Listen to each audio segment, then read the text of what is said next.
Welcome to Curious Roots. I'm Michelle McCrary, and this is a special bonus episode of Curious Roots. We sat down with genealogist and researcher Terry Ward of Ujima Genealogy to talk about the 1619 Project television series on Hulu, which premiered back in February. Episode 6 of this series was called Justice and featured Harrisneck. Terry and I talk about that episode and some of our impressions of what was shared. We also talk about the legacy of Mustafa Shah and what we can learn from his defiance today. And then we wrap up with a discussion of the ghosts of the Confederacy and how they continue to haunt legislatures across the country, including a discussion of what happened in Tennessee and how the expulsion of Justin Pearson and Justin Jones eerily mirrors some things that happened in McIntosh County during Reconstruction. Thanks to everyone who listened to Season 1 of Curious Roots. I hope you enjoy these bonus episodes.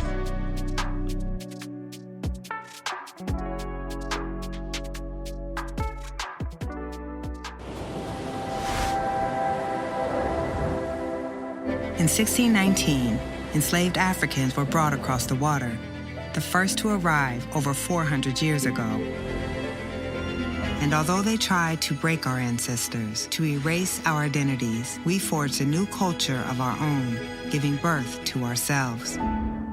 Somewhere out there, in a little shack, my father was born. And so in the middle of the cotton plantation. Talk about the state of American democracy right now. One of our major parties is no longer fully committed to democracy. We can't give up. Black women today suffer the highest infant mortality rates in the industrialized world. There's a direct link to the challenges that women had giving birth during slavery. One thing about Dad, he was patriotic. He was a part of that United States Army. But hey, you serve your country, don't mean your country's gonna serve you. Reparations is about repair. It's a debt that's overdue. It can't be overstated how much violence Black Americans were subjected to. When it comes to Black communities, the role of the police has been about surveillance and control. Music is like a soothing ointment to a troubled soul. I want to be able to look back and say, I did this so that you didn't have to. That's what legacy is all about.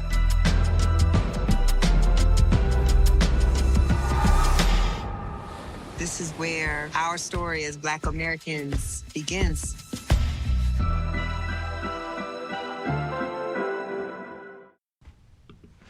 That was the trailer from the Hulu docuseries, The 1619 Project. Harrisneck was featured in an episode called Justice, which was the 6th episode of the series. It was directed by Roger Ross Williams and Jonathan Clasbury. It originally aired on February 9th. Terry Ward and I watched the episode, and this is our discussion about what we saw.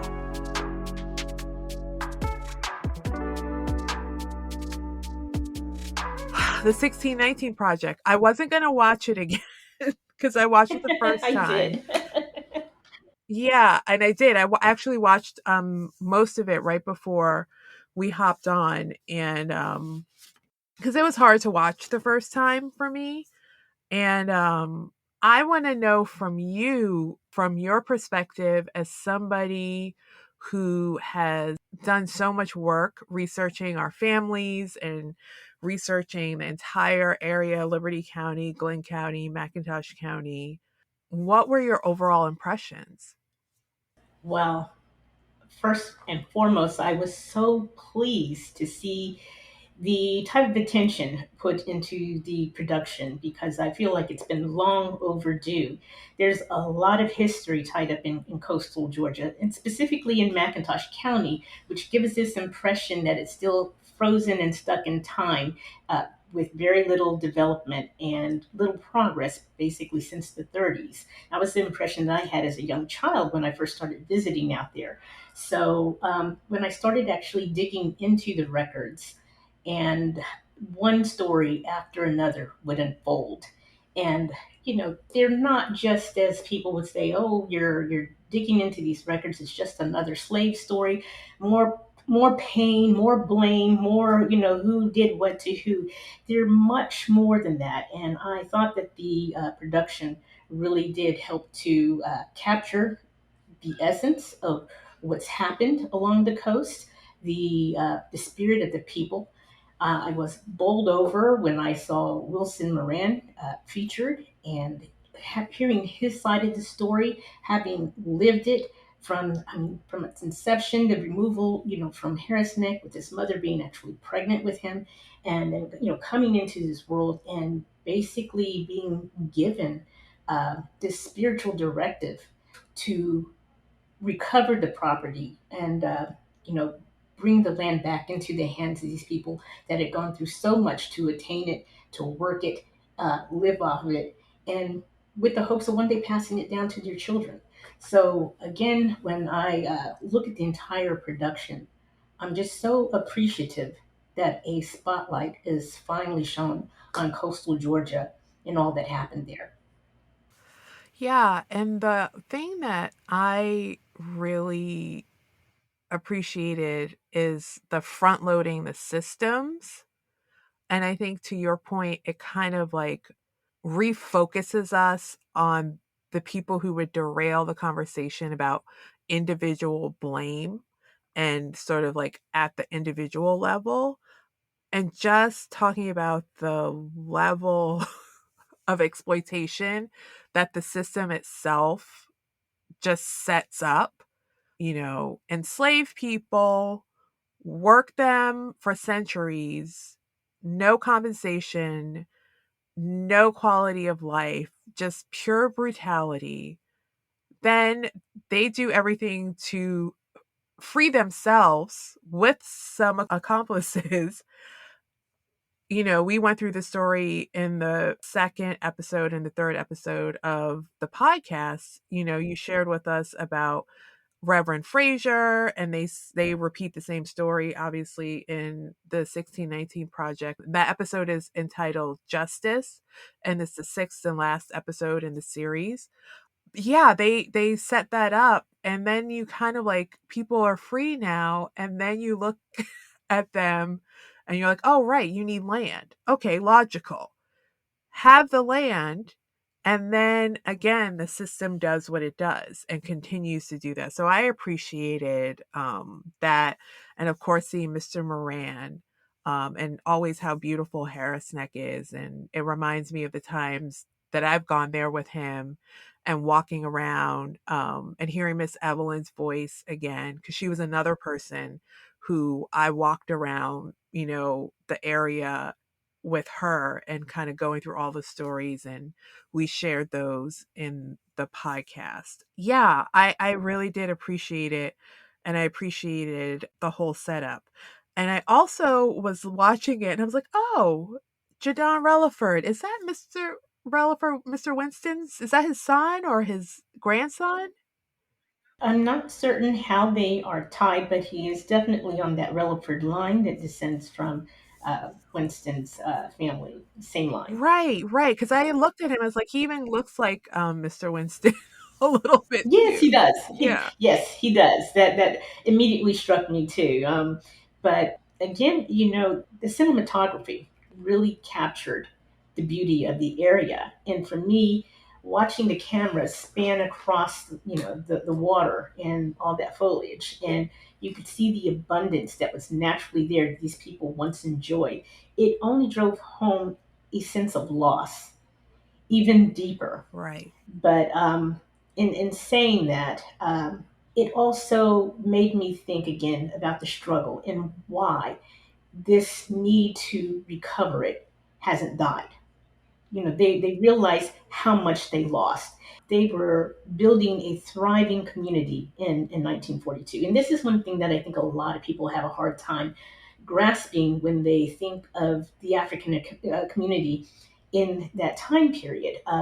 We have been fed these stories of the subsistence farming, and that was the case. They would raise just enough to feed their families well, their neighbors and their community. But they got away from the legacy that was supposed to be handed down by the former planters, in which they would return to these fields and start picking cotton and going back, well, in our case, the rice fields again.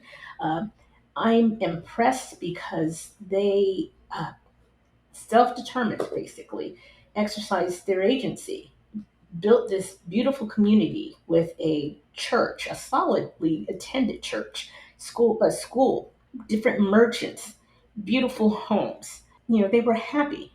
And then the excuse provided by the government in terms of taking the property for a military base to just unhinge everything within, well, they were supposed to get 2 weeks, but according to cousin Mary Moran, they were just given days. And I remember talking to Evelyn Greer, and she was explaining to us that she'd gone to school that day and was on her way home to see her home in flames. I cannot imagine the trauma for a small child to basically see everything that they've known gone in seconds. Yeah. And I thought about that when I saw the plaque of Ralph Bazin, one of my kin, who was a teacher at the school, just imagining everything he went through and his father sending him up north. And you told me he sent him up north to Columbia, and then he comes back and he taught Miss Mary, and he probably taught Miss Evelyn, and to see, the school gone, the whole community he lived his whole life gone. And I know that sense of loss was there for my grandmother too, because she was born in 33, and I know that she knew that place as it was from her childhood memories too, and from her family who lived there. My grandmother, Margaret Bazin, for those who listened to the podcast before. Yeah. And they were traumatized. They were traumatized. And Yeah. then they are raised by people, who basically were caught in the middle of this. And I actually have the letters of Thomas Mifflin that he was writing to his daughter at that time, who lived up north. And the pain jumps off the page as he describes, what was happening over the course of a couple of weeks, and how, he was prepared to lose his property, or he was emotionally trying to prepare himself. But I can't say quite successfully, because he was one, just as cousin Wilson Moran had mentioned, um, he was one to die shortly after the removal. They lost everything they owned. They didn't have anything to focus on, or, in terms of the future. And again, these are people, as we say, that did everything right, right according to what was expected in terms of acquiring the American dream. They worked hard. They saved up money. They purchased the property outright. Nothing was given to them. And it really struck me to hear Evelyn Greer say, we're not begging for handouts. This was theirs. They owned it. They worked it. They developed it. They built it. And just like that, gone. And that is so profound to me. And it's like, it brings up two things when you talk about this. The one thing is the narrative of many communities who are outside the Black community, who don't know anything about us, who don't know anything about our history, about, oh, they're just asking for handouts. This whole conversation brings us into these times, because what I know they're trying to do is this continued erasure. And so if people are ignorant of your history and they don't know that this is what your family went through or what your people went through, then they can kind of flap their gums and talk about, well, you're asking for a handout. Nobody gave, my immigrant, whoever, a handout. Nobody did any of these things. And people don't understand just how long we've been in this country, and they also don't understand our history and the intentional taking of the communities and the lives and the wealth that we tried to build. So that to me is like what is really striking to just have this on record, at this scale of a major streamer on Hulu with such an incredible production. Roger Williams and, Nicole Hannah Jones and all those folks. Like, I appreciate all of that. But then to come back to what you said about trauma and Thomas Mifflin and what Mr. Moran said in the episode about people being so brokenhearted that they just like, just expired literally in that time period. I was struck when Jadon said, I didn't learn about what really happened till I was an adult. And I was like, oh my God, that's the same for me. And I thought about that as a piece of the trauma, that it was so hard for the old folks to even articulate.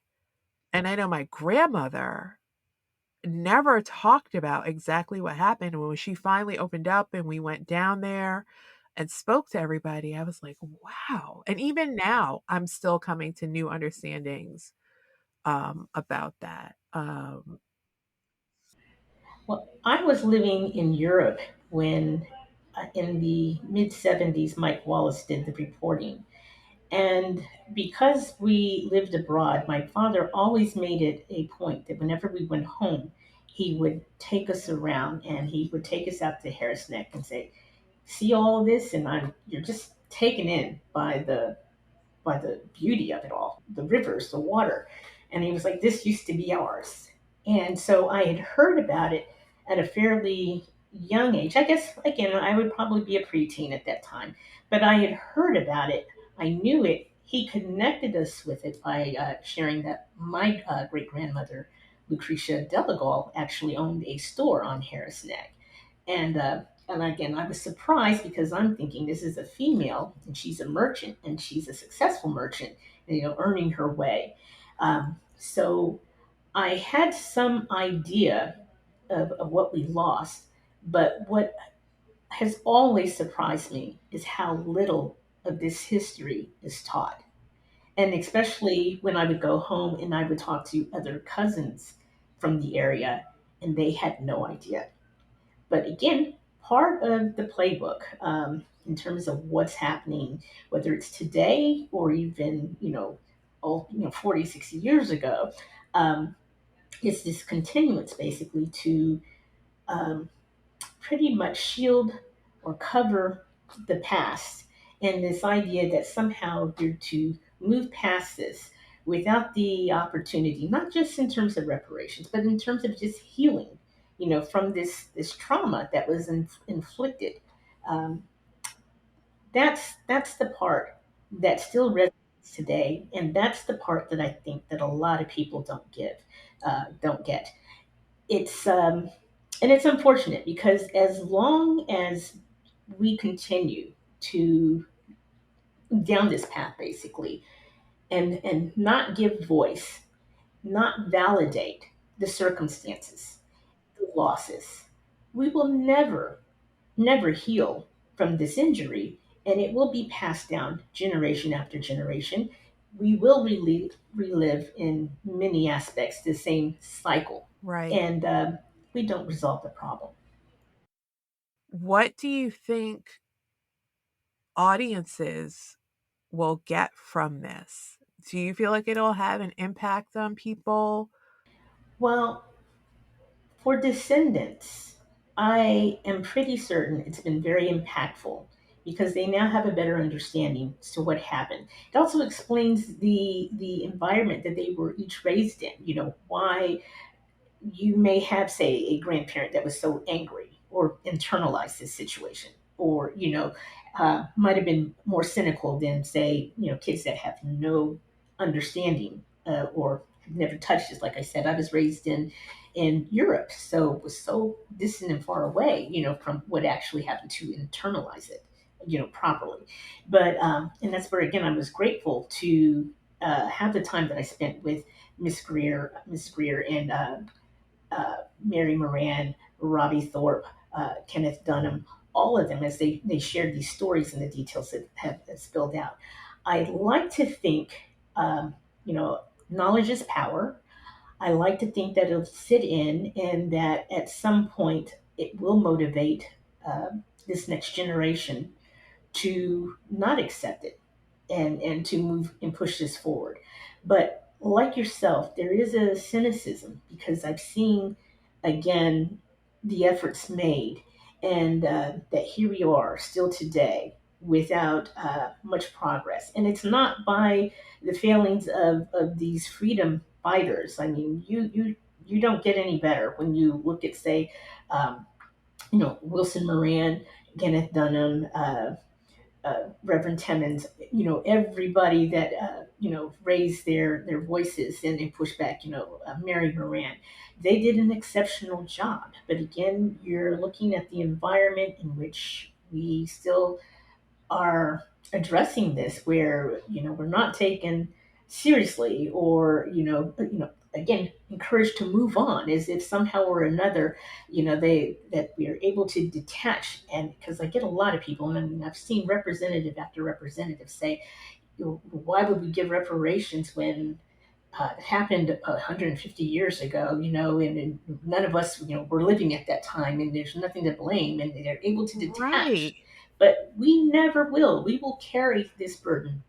Yeah, and also quietly, just to speak on that, in the episode, Nicole Hannah Jones says that there are still about 49 million white families still benefiting from the Homestead Act Yes. from, the 1800s. So I really would like anybody to sort of, kill that noise about it happened so long ago and why would we pay you. If that is the case, then you should give back all that land that you got from the Homestead Act.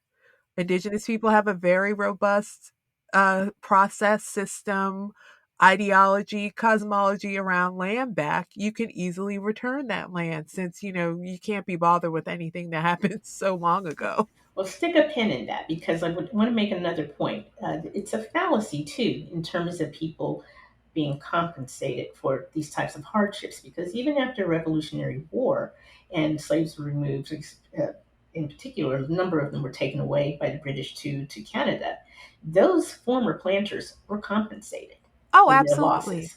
And there was an attempt, I'm still looking for the paperwork on it, but there was an attempt after the Civil War.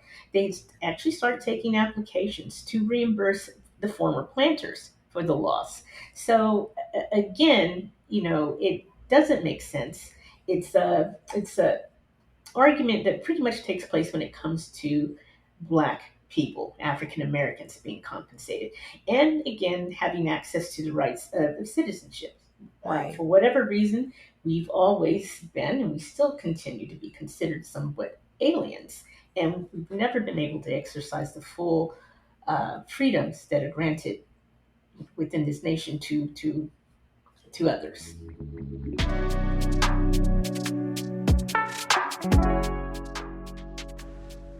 Thank you for listening to this special bonus episode of Curious Roots. Thanks so much to Terry Ward of Ujamaa Genealogy for sitting down with us again and talking about this special 1619 Project Hulu series. It's really worth watching. It's gorgeously shot. It's incredibly informative. And the structure of the docuseries really gets at the heart of the movement for reparations and the necessity for repair of the legacy of enslavement and Jim Crow and redlining and all those things. So please check out the Hulu docuseries if you have access to Hulu. It's really great.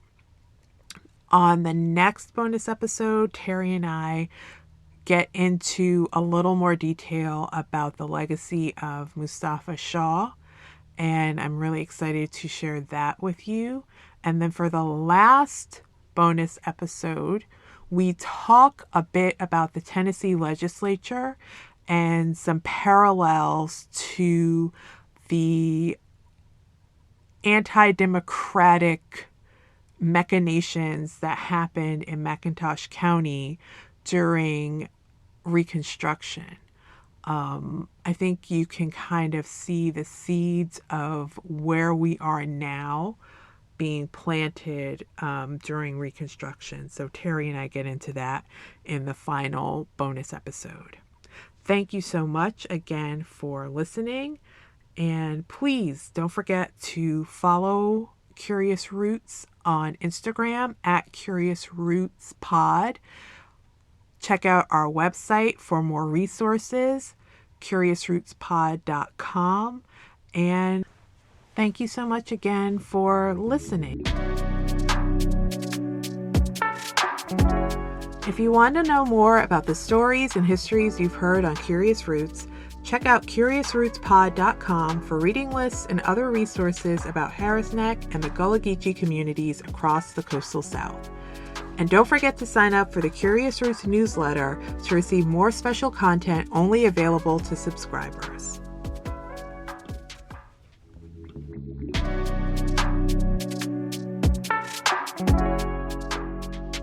Curious Roots is co-produced by Converge Collaborative and Moonshadow Productions.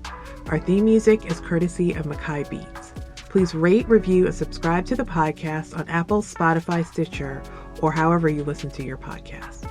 Don't forget to check out curiousrootspod.com if you want to learn more about what you've heard. Big thank you to our producer, Pat McMahon. My deepest gratitude to Mr. Wilson Moran and to the community of Harris Neck. Big thank yous to Terry Ward and Adolphus Armstrong of Ujima Genealogy. And thank you to my relatives who are now with the ancestors, especially Miss Mary Moran and my grandmother, Margaret Basden White. Thank you all for listening to Curious Roots.